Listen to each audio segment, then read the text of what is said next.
What is up, everybody? Welcome to another video from Toge Industries. Just me, Doug, and our main car, the rx7. There's some boxes in here. That one and that one. And today we're just going to do something real quick. We're going to take the door card off and replace these, because you can see they're very rusty and gross. And in that box, man, you see that bride right there? So sexy. In this box, we have a brand new one from Mazda. There's the part number for the driver's side, and it looks like I threw away the package for the other one, so I apologize for that. But we're just going to take the door card off real fast and put that on. Not even for sure if this is going to be long enough to be a video. Maybe this is the first part of a video. I have no clue, but I figured I wanted to film it in case anybody wanted to know how to take the door card off, because we're going to figure it out together. I know there's one screw there, one screw there, one screw there, screw there, screw there, nothing there, and then there's four, it looks like 2, 3, and 4. So I don't see any other. Looks like I got a little rip there. So yeah, we'll take those screws out and get back and see what else we have to do. Okay, update. Don't need to take the door card off. I went through and did all these deals, and I popped the tab here and I popped the tab here. It feels like there's a tab here that doesn't want to undo. I'm really trying not to break this, but I was coming up here and pulling, and I pulled here and I could feel plastic breaking, not tabs. So there may be a bolt for this under here that would make sense, but I can't get this out, so don't really know what to do. I need to replace the speakers, so I need to take the door cards off for that. But this thing, which mine's broke, it has one tab there, which is right here, and then those two tabs sit over these, so it was real easy. You can see it just goes right back. All I did was pop these two off first, and then use my finger to pop that last one, which it was already broke. So I'm about to buy carbon fiber ones of those. But now I've taken 2 of the 3 screws out for the mirror, so we'll take the mirror off and it will expose the end of this. That way we can just pop this off, hopefully. Again, haven't installed these before, so we're figuring it out together. Okay, so I took the last screw out and it wiggled out, but it looks like there's a screw there holding the wire before it comes out any more than this. We're not respraying that today, although it is on the list, but this was real easy to get to, so whatever. But as you can see, we've now exposed the end of this, so hopefully I can just kind of pry right here. I'll have to do it with 2 hands, and we can kind of take this thing off. So there you go, it's off.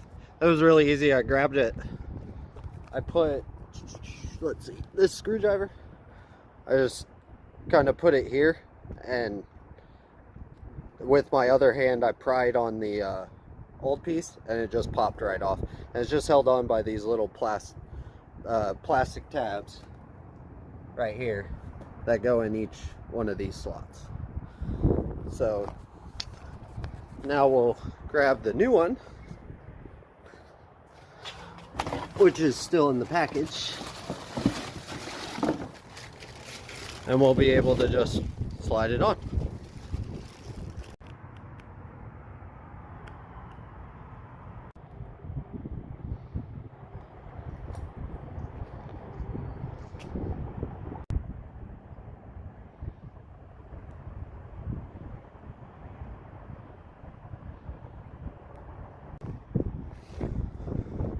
Okay, I didn't film doing this side because we just saw me doing the driver's side, but we got both of them on. It looks so much better. Like it transforms the whole door. It looked like a piece of shit before, now it looks new. Anywho, I want to change these speakers because they're really bad. So I wanted to figure out how to take this thing off. So it is different for manual and automatic windows, or power windows, sorry. So here's how you take it off when you have power windows. You have, like I said, the 4 screws right there. And then for this one, it's actually behind the plastic door handle with that screw right there. You just put a little plastic piece in here to pop this panel off, which is right down here. And then you just take the screws out. Once you take the screws out, what I did was I just kind of shook it and I popped the tab loose down here. Then I had to grab a screwdriver and put it in a microfiber and get right here and pry this off. That way I wouldn't damage it. And then up here, it actually lifts off. So once you get all those screws off, you should just be able to pick the door card up like that. But I guess we're gonna have to take this back off because it's blocking this from coming off. Okay, real quick. This is top of the line speaker right here, boys. Like, what the fuck? So yeah, you can see someone replaced it, and it's just sitting here rattling. It only has 1 screw even in it. So we're gonna take this out. Buddy Anthony, the blue 350Z that we tow-gate with last year or the year before, it's in one of my videos if you scroll down. But he bought me just some generic Walmart speakers, but they're a lot better than what I just showed you. So I've been rocking the rears, but now I got the balls to take off the door card, so we're going to put the fronts in. Like I said, they're just, where are they? They're those.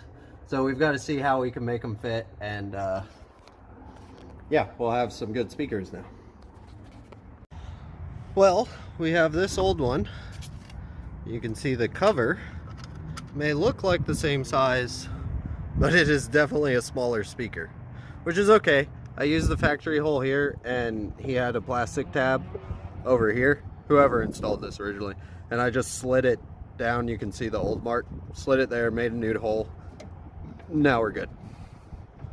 So that should be fine. We plugged it in, and we'll go to the other side and do that. So we're done with this door card. We can put it all back. This is gonna be awesome. I don't have rust on my car anymore. I got, what the hell is that?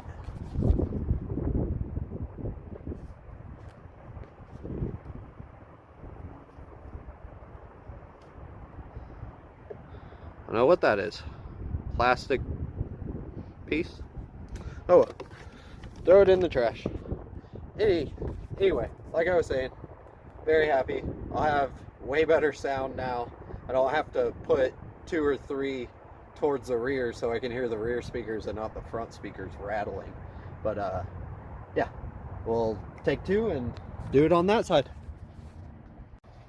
Okay guys, it's the next day. I forgot to film an outro. So we got both the trims on. There's the driver's side. There's the passenger side. And you guys are fortunate that I forgot to film it because today my brackets for the big brake kit came in. So we have the black anodized bracket, and then we have some Acura TL Brimbos that are going to go on. So I didn't buy the rotors or the pads yet because I want to make sure this will fit with my 17s. So this is the last bit of the video, and we're going to take off that wheel, and hopefully, fingers crossed, this fits. and I can put back the wheel and we'll take a picture, and that will be the end of the video. Well, did it fit? Does it fit? Oh yeah, it fits. Barely. We got, what, that's probably a 1/4 inch in there. Sorry about the bug or whatever the hell that is, but we got like a 1/4 inch of clearance, which is enough. That's all we need. The wheel is dummied on there, so we got 3 of them. And I left the OE rotor, but you can see how much I'm going to gain as well. That's kind of why I left the rotor on there.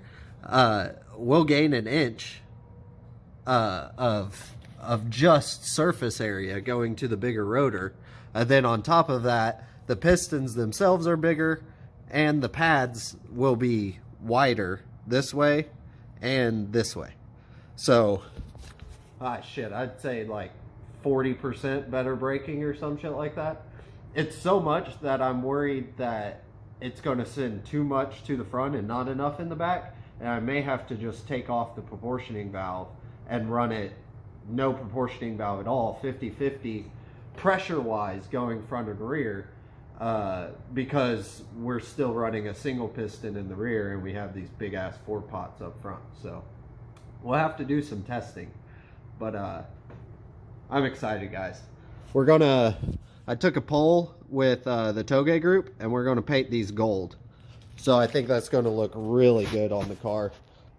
It was gold or black. I think black will be a little too, I'm not gonna see them. Gold's gonna be just right. But you guys hit the like and subscribe button, and stay tuned for more